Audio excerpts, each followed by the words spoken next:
मोदी युग में पहली बार मोदी सरकार पर सुप्रीम एक्शन हो गया है, जहां पर सुप्रीम कोर्ट ने सीधा सीबीआई को आदेश दिया है।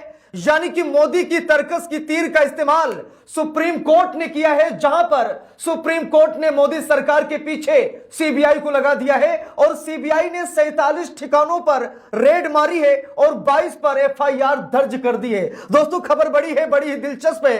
कहा जाता है कि ईडी सीबीआई मोदी के इशारे पर नाचती है, यह बात तो सत्य है, लेकिन आज सुप्रीम कोर्ट ने मोदी के ब्रह्मास्त्र को मोदी के ऊपर ही चला दिया है। यानी कि सीबीआई को आदेश दिया और सीबीआई ने मोदी सरकार पर अब तक का सबसे बड़ा एक्शन ले लिया है। इसीलिए कमेंट बॉक्स में सुप्रीम कोर्ट के बारे में 2-4 लाइन जरूर लिखिएगा। जज साहब ने इतिहास रच दिया है। Justice B R. गवई ने मोदी सरकार को जड़ से हिला दिया है। दोस्तों खबर बड़ी है। नव भारत टाइम्स अखबार में छपी इस खबर को जरा ध्यान से देखिए। लिखा भी है, सुप्रीम कोर्ट के आदेश पर सीबीआई की बड़ी कार्रवाई, 47 ठिकानों पर छापेमारी, 22 एफआईआर दर्ज। जानिए क्या है मामला। यह खबर हर कोई जानना चाहता है कि आखिरकार सुप्रीम कोर्ट ने मोदी सरकार के पीछे सीबीआई क्यों लगा दी, 47 ठिकानों पर सीबीआई ने रेड क्यों मारी है और 22 अधिकारियों पर एफआईआर क्यों दर्ज की गई है। यह आज की सबसे बड़ी खबर है और हम सभी लोगों को जरूर देखना चाहिए। देखिए लिखा भी है,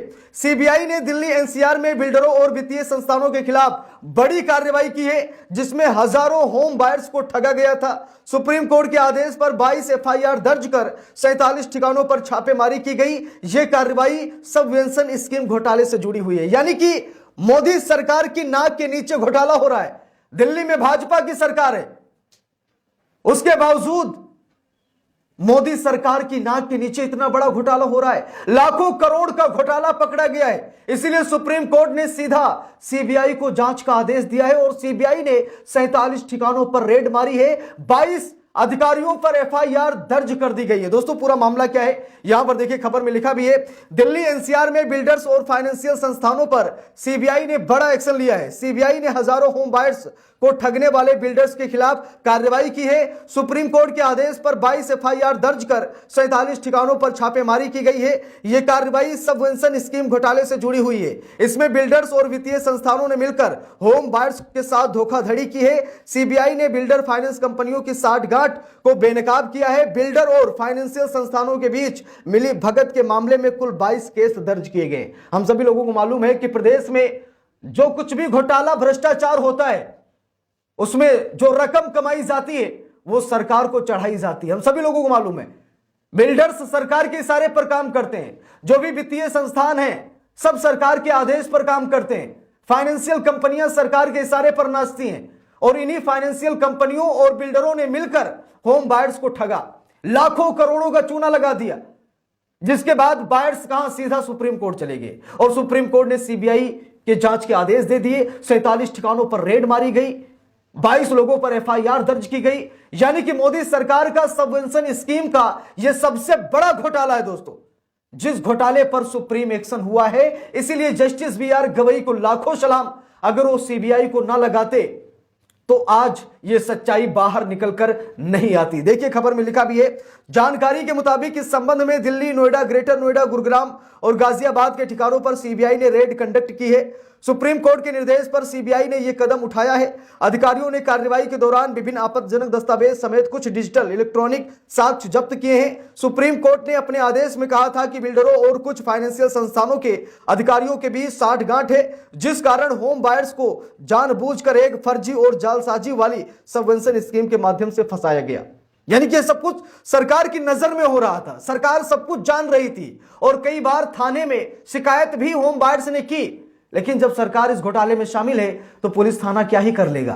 पुलिस थाना कुछ नहीं कर पाया, जिसके बाद ये होम बायर्स कहां पहुंचते, सुप्रीम कोर्ट पहुंचते हैं और सुप्रीम कोर्ट ने सीधा सीबीआई की एंट्री करा दी और हजारों फ्लैट जो खरीदार फंसे हुए थे उन्हें सुप्रीम कोर्ट ने निजात दिलाई। देखिए खबर में लिखा भी है, हजारों फ्लैट खरीदार इसमें फंस गए थे। लिखा भी है, जनपद गौतम बुद्ध नगर समेत एनसीआर के लगभग 40 परियोजनाओं में हजारों फ्लैट खरीदार फंसे हुए हैं। नोएडा में स्पोर्ट्स सिटी घोटाले की भी जांच सीबीआई कर रही है। बीते एक महीने में 2 से 3 बार सीबीआई की टीम अथॉरिटी के ऑफिस में आ चुकी है। टीम ने स्पोर्ट्स सिटी की सेक्टर 78, 79, 150 और 152 में आवंटित हुए भूखंडों की भी मौके पर जाकर जांच की। इन जगहों पर सीबीआई ने ड्रोन से भी सर्वे भी किया है। अब देख लीजिए कितना बड़ा घोटाला है, हजारों बायर्स इसमें फंस गए थे। और मैं फिर कह रहा हूं कि सरकार के इशारे पर यह घोटाला हो रहा था। दिल्ली में बैठी मुख्यमंत्री सीएम रेखा गुप्ता के इशारे पर यह सब कुछ हो रहा था। और यह सारा भ्रष्टाचार घोटाले का पैसा अधिकारियों पर, सरकार पर जाता है, हम सभी लोगों को मालूम है, कोई नई बात नहीं है। किसी बिल्डर्स की औकात नहीं है कि वो इस तरीके से धोखाधड़ी कर सके जब तक उसे प्रशासन शासन का साथ नहीं मिलता। प्रशासनिक और शासनिक जब साथ मिल जाता है तो ये बिल्डर, ये फाइनेंशियल कंपनियां लूट मचा देती है और लोगों को ठगने का काम शुरू कर देती हैं। लेकिन आज सुप्रीम कोर्ट ने इतिहास रच दिया है। जस्टिस बीआर गवई ने जब से सीजीआई पद की कमान संभाली है तब से लगातार ताबड़तोड़ एक्शन लेते नजर आ रहे हैं। ये नहीं देख रहे कि सामने कौन है, चाहे सरकार हो या फिर कोई आम इंसान हो, गुनाहों को देखते हैं और उसके आधार पर जस्टिस बीआर गवई इंसाफ करते हैं। और आज हजारों फ्लैट खरीदारों के साथ जो ये धोखा हुआ था, सुप्रीम कोर्ट ने निजात दिलाई, सुप्रीम कोर्ट ने इतिहास रचा और मोदी सरकार के सबसे बड़े घोटाले का पर्दाफाश किया है। ये करोड़ों का मामला है। हम सभी लोगों को मालूम है कि दिल्ली, ग्रेटर नोएडा, गाजियाबाद, गुड़गांव ये ऐसे शहर हैं जहां पर जमीन बहुत महंगी होती है, यानी कि लाखों करोड़ों की जमीनें होती हैं। और इन्हीं जमीनों पर इन फाइनेंशियल कंपनियों ने, बिल्डरों ने मिलकर साठगांठ की, नकली कागज देकर के खरीदारों को फंसाया, यहां तक कि बैंकों से लोन भी करा दिया, पैसे भी ले लिए, यानी कि बायर्स को पूरी तरीके से तोड़ा गया, उन्हें उनके साथ बहुत बड़ा धोखा किया गया। कई बार सरकार से शिकायत की गई, कई बार प्रशासनिक अधिकारियों को बताया गया कि उनके साथ बहुत बड़ा धोखा हुआ है, लेकिन बावजूद इसके शासनिक और प्रशासनिक अधिकारियों ने नहीं सुना। फिर जाकर के सुप्रीम कोर्ट ने यह ऐतिहासिक फैसला दिया और सीबीआई को जांच के लिए लगा दिया। और सीबीआई की जांच होने से साफ हो गया कि सुप्रीम कोर्ट सुप्रीम पावर है। बार बार मोदी सरकार कह रही है ना, कार्यपालिका सबसे बड़ी है, बार बार मोदी सरकार कह रही है कि कार्यपालिका से बढ़कर, संसद से बढ़कर कुछ नहीं है। लेकिन सुप्रीम कोर्ट ने जिस पावर का इस्तेमाल किया, उस पावर के तहत आज सुप्रीम कोर्ट ने साबित कर दिया कि अदालत और संविधान से बड़ा कुछ भी नहीं है।